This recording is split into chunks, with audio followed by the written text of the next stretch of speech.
Hi there, welcome to the show. This show is all about innovation process, and you may or may not be a fan of process. Some people think it sounds really dull and other people think it's so important. So whatever your preference, I think you'll find something in the show to really help you think about how you're innovating, how you're capturing ideas and how you're taking them forward in your organisation. How well structured are you? Have you got a really good process that you can use to build on, to innovate and grow? So that's the theme for the show. I'd love to hear from you as we go through, as always. So please let me know, are you a process person or would you really rather not have process? And let me know your questions and your comments as we go throughout. So looking forward to it, and I'll be back in just 1 second after this. This is the Idea Time Show with Dr. Jo North, helping facilitators expand their creativity, confidence and impact through the power of innovation in action. Gain confidence as a facilitator, confidence with the technology, and confidence with your content and event design. Tune in every week for practical tips, strategies and interviews that will accelerate your personal and business success. And now, here's your host, Dr. Jo North. So today's show is all about innovation process. We're going to be talking about what is it, why do you need one, and I'll be walking you through the innovation funnel. You might have heard that described as the innovation filter as well. It's a similar thing, but the whole session is about how to build and manage innovation processes for your organisation so that you can make the most of everybody's ideas, decide which ones are the best to take forward and get a much higher hit rate from your innovation activities. So we'll get started. Love to hear from you. Let me know what you think. All comments and questions, just put them in the chat and I'll answer them as we go through. And I'd love to know what your preferences are as well. Do you have a great innovation process in your organisation, or is it something that you sort of work it out as you go along? So let me know. I'm sure we've got examples of all sorts of great practice out there. So the thing is about innovation process is that without innovation process, we've got issues. Ideas are like butterflies, and what that means is that if we don't capture them, they fly away, never to be seen again. And it also means that without any process, we just have all these ideas, they're not prioritised, and we can risk investing time and money and energy in low potential initiatives rather than actually backing the things and really getting behind the things that are going to make the biggest difference for us. And what happens as well is that what I imagine as the invisible mountain of unrealised potential gets bigger and bigger. I imagine this sort of pile of ideas somewhere that, all those ideas that have never been actioned, they could have been really great, but people didn't speak up, or they did speak up and they just never went anywhere, and they're sort of piling up and nobody's done anything with them. And imagine how big that pile of ideas might be in your business if you were to actually physically see all the ideas that people haven't done anything with. So innovation processes are really important and they're liberating. Although they might feel structured and it might feel a bit confining when we talk about innovation, structure is liberating. The right amount of structure, the right amount of process, where it's not too constraining, it's not too bureaucratic, and there aren't too many hoops to jump through. Having a bit of structure in there can really be liberating and give us time and energy to focus on the things that we want to go out and do that might seem more creative and exciting. And the thing about innovation is that we spend a lot of money. The source of this data is from Solverboard, and they say that a study of 100 enterprise innovation professionals found that we were literally spending about 65 billion in the UK alone. That was a different study, but that the 3 root causes of innovation failure are lack of methodology. So innovation process is inconsistent, it's fragmented, it's poorly defined. That people aren't measuring their innovation. And because innovation isn't properly defined, it's therefore very hard to measure. So because innovation isn't properly defined, it's hard to measure, which also means that there's a lack of alignment between the innovation and where the organisation's heading, and innovation isn't being seen as integral to the day-to-day business. So process can help us overcome those issues. It gives us a methodology, it allows us to measure, and it aligns innovation to what we're doing day to day. So it can save time and money and hugely improve the success rate of any innovation initiative. And stop now and think yourself, think of it about an example of a recent innovation that went pretty smoothly. What were the success factors? Why did it go smoothly?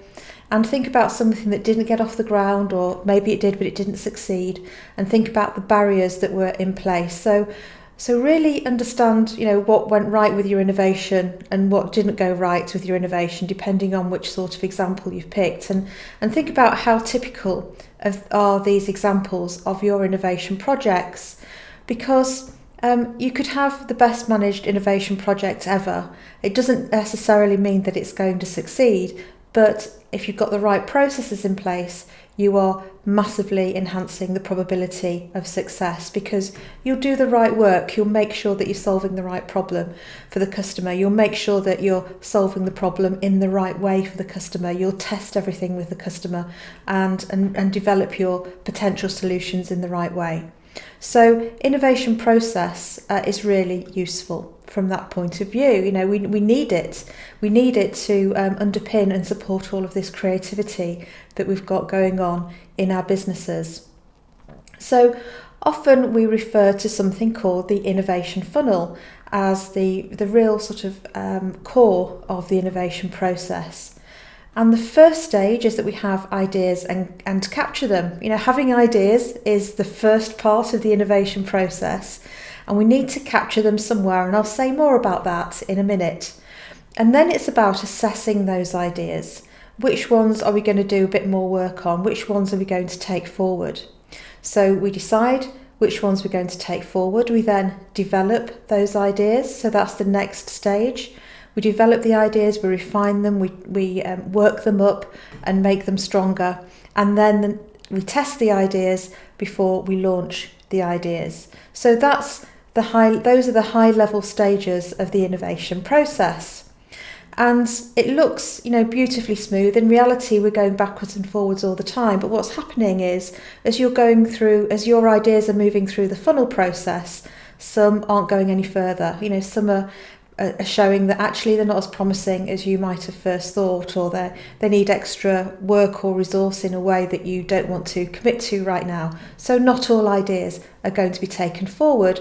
But what the innovation funnel does, and the innovation process helps with, is to help you decide which ideas are important, which ones you want to work on and why, and also how.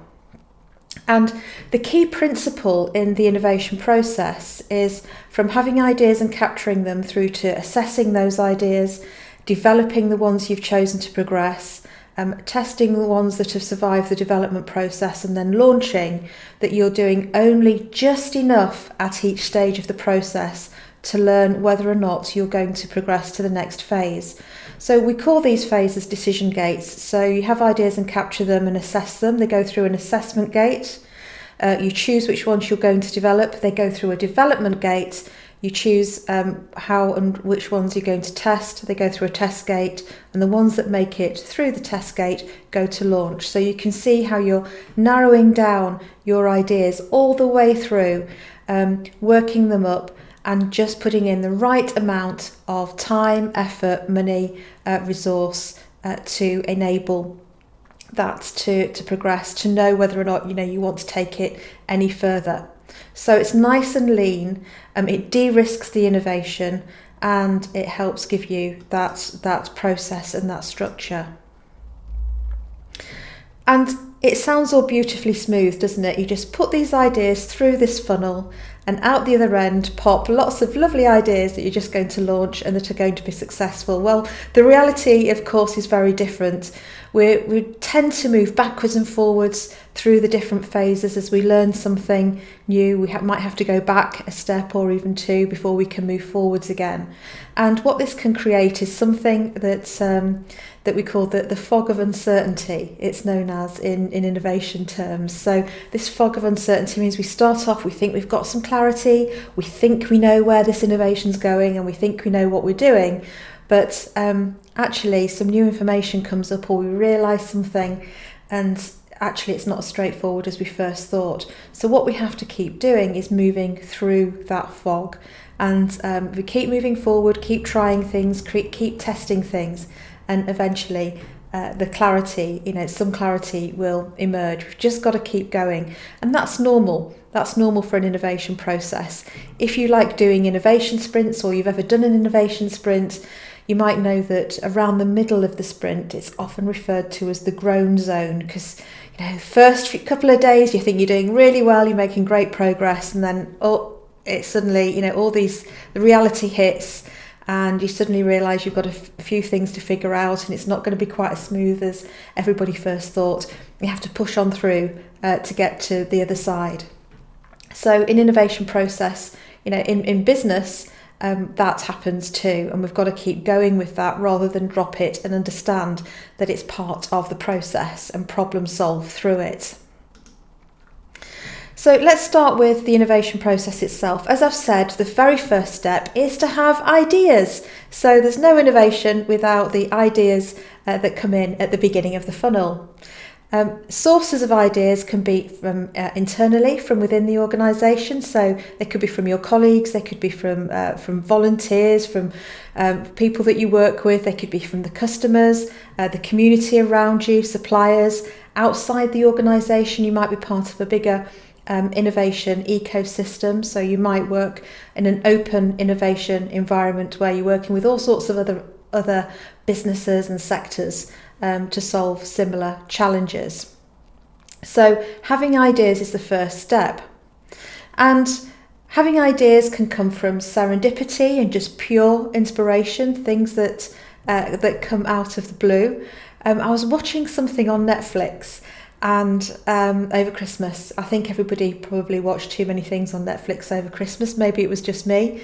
And there's a programme called Explained, and I love it because in about 15-20 minutes, they just go, give you a super in-depth but high impact, bite-size look at something specific. And they were talking about sugar and how people had discovered Splenda and all the different sweeteners, and it was actually by scientists working on something different, just licking the fingers or getting the finger in the mouth when they were eating the sandwich, and they thought, that's really sweet, and tested it against sugar and found it had fewer calories and more sweetness, for instance. So sometimes, serendipity, life just presents us with ideas that we're not expecting to come. We're not working on them particularly. They just come our way. Through conversations, we could have targeted innovation workshops working on specific challenges. We do that a lot, of course, in innovation sprints. So how might we attract a new demographic to come and visit us? How might we make more profitable income from some of our activities? And the thing is, the more ideas you have, the more likely you are to have good ones. So lots of good ideas are important to go into the innovation process. And the thing is as well is about making sure that you've got some sort of process in place to have plenty of ideas. So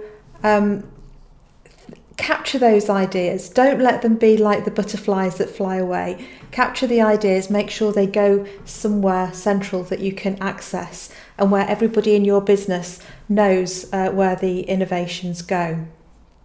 Where the ideas for innovation go, rather. So capture them. This could be written, you could do it online in an app, you could capture them, of course, when you're in meetings and workshops through virtual or real whiteboards and flip charts and so on. The important thing is that wherever you put them, keep all of your ideas in one place. Capture them with as much information as possible, including who came up with each idea and why they think it's a great one. So let me know what you're thinking. Let me know if you're doing this. Do you capture your ideas? Is there somewhere where you put them all together in one place? And are you tracking them? And if so, how? How are you doing that really efficiently? Okay, so let's keep going and move on to, we're still on capturing ideas. Before we move on, actually, I just want to say that there are some great tools that you can use. You can either use, paper-based, spreadsheet, database tools or whatever. There are some particular apps and things out there as well. So an example is one from Solverboard. I haven't used this a lot myself. I'm just exploring it a little bit, so I can't say it's brilliant or not, but it looks interesting. And Solverboard is a way of creating an innovation funnel online so that you and your team can actually track this, capture these ideas and move them through the innovation funnel in a structured and easy way. Okay, so you've had all these ideas. They've come from all sorts of different directions and you've captured them. So the next stage then is to think about assessing which ideas are you going to develop, which ideas have the most promise, and also think through what criteria are you basing your judgment on. And I've got a really nice tool to help you with this, which is how to assess and prioritise ideas, your idea sorter. And for every idea, and if you would like the template, I will put a link below in the comments, or just get in contact with me and I'll give you, I'll share a bit more information that sits behind it. But for every idea, give it a score out of 5 for how much value it will bring for the customer.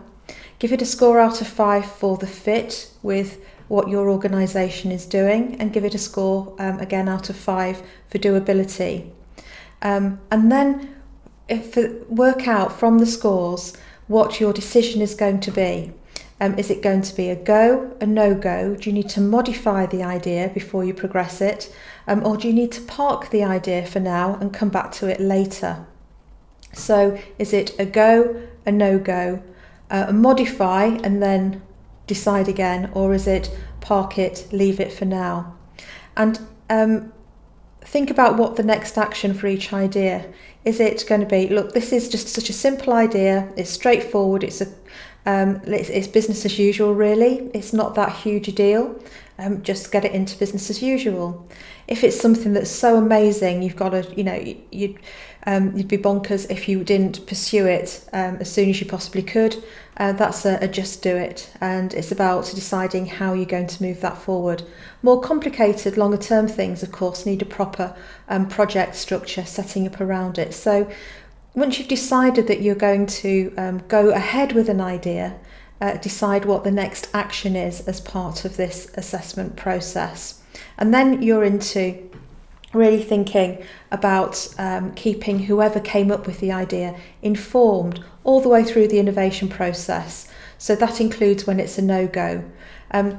So if somebody suggested this idea, you might have a scheme in your business where people, hopefully you've got something like this where people can come forward and suggest great ideas. Keep the originator informed, whether it's a go forward or not, and keep them posted all the way through the innovation process, because what you're doing then is you're showing appreciation for the idea, and even if you don't take it forward, you're managing expectations and also encouraging sharing of other ideas in the future, because the next idea that person or group come up with might be a really hot one that you want to take forward. So you've assessed them, and now it's about developing the ideas. So that means working on it, giving it the very best chance of success. So it means now you can start to go into more detail, the next stage of design, perhaps do a bit more research, firming up costs, doing some bulletproofing to work out what are the risks and what are the opportunities. It might mean investing a bit more and exploring different options. So work on it. A lot of people go from idea to implementation straight away without doing this piece, and it's actually not a strong preference. There are, from a percentage basis, looking at people who are preferenced with this stage of innovation, there are fewer people who enjoy this development phase. So if it's not your thing, make sure that you still work through it and knuckle down and get into it.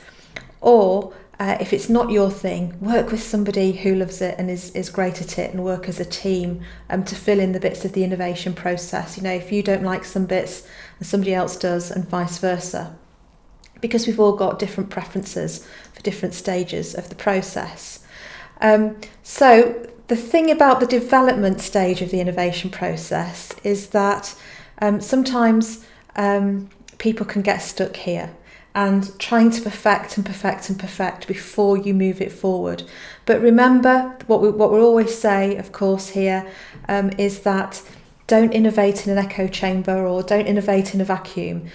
If you keep your innovation to yourself and you try and make it too perfect before it goes anywhere, it means that you're not going to be getting any feedback that will enable you to move forward.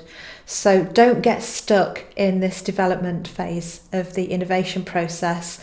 Again, it's about doing just enough all the way through to move yourself through the funnel and into the next stage. And I'd love to know, do you like developing ideas, or do you prefer to have an idea and just crack on with it? My preference is to have an idea and crack on with it, but I've learnt over time that I do need to spend some good time on this development phase. Okay, so we're getting through the innovation process, we're moving through the funnel, the idea has made it to the test phase, and this is where you try out for real, in a small, low risk, low cost way before you go big. We don't have to launch our innovations in a really big way all of the time. In fact, most often we can do some really small things just to test the idea, and then decide how we're going to tweak it and how we're going to move it forward and do it bigger and better next time. So things like pilots and trials, you might want to do a prototype or a proof of concept, or POC as it's also known. You might want to work something up and test it with some research or focus groups. You might want to just do a soft launch where you run it but you don't particularly promote it, just to make sure it works properly, and do a dry run. So what we're doing all the way through this test phase is we're working to the MVP principle. MVP is minimum viable product, or minimum viable proposition, some people call the P. And doing just enough to get the feedback that you need, just enough to test it, and for it to be a meaningful test for the customer as well, to get some low cost, low risk, quick feedback, and go again. Learn, test it, fail fast, learn fast, go again, and keep doing that in small ways to move you forward, but just be really, really fast and rapid and strategic in that process. And we're through then to launch. So once you've tested and tested, you've moved yourself all the way through the innovation process. So think about the innovation process in your business. Do you have one? It starts, as I've said, with having ideas and capturing them. Make sure that all those ideas, they're not like butterflies. You're not just letting them fly away. You're capturing them and then assessing them, deciding which ones you're going to do something with and which ones you're going to park for now. You're going to develop the ones that you think have got the most promise by doing additional research, working them up further, doing more design, and so on. And then you're going to test them in a really low risk, fast, very effective way to see how they work in the real world. All the way through this, of course, you're touching base with customers, you're being agile, and you're connecting back with what the customer wants and how you can solve the customer's problem in the best way possible. And that way you'll keep moving through the best ideas through the funnel through to a successful launch. So there we are, you have the innovation process, and there's lots of different tools you can use. As we've said, Solver Board, which is designed specifically to do this. It's not expensive, it's an online solution that people can access. I haven't got into that completely yet, but I'm just exploring it. You can use things like Slack and Trello boards and Asana and those sorts of apps as well, and set up boards to track your innovation. You don't need any flash solutions, just the right light touch amount of process, the right light touch amount of structure, and that can really free you up to think about the things that are important to you, to get creative with those innovations and make them happen. So, thank you very much. I've got a lovely comment here that says, loving this, Jo. Unfortunately, the data privacy settings, I can't see who you are, but you're watching on LinkedIn. So thank you for that. And I'm really pleased you're finding it helpful. So of course, live streaming right now to LinkedIn, YouTube and Facebook. So hello to you wherever you're watching or listening on the podcast as well. And as always, there's more resources for free that you can access at bigbangpartnership.co.uk/resources. Also have a look on Raconteur. So Raconteur is the Times online supplement for business influencers, business leaders. And I've been interviewed for an article on innovation strategy, why you need one and how to set up one from scratch.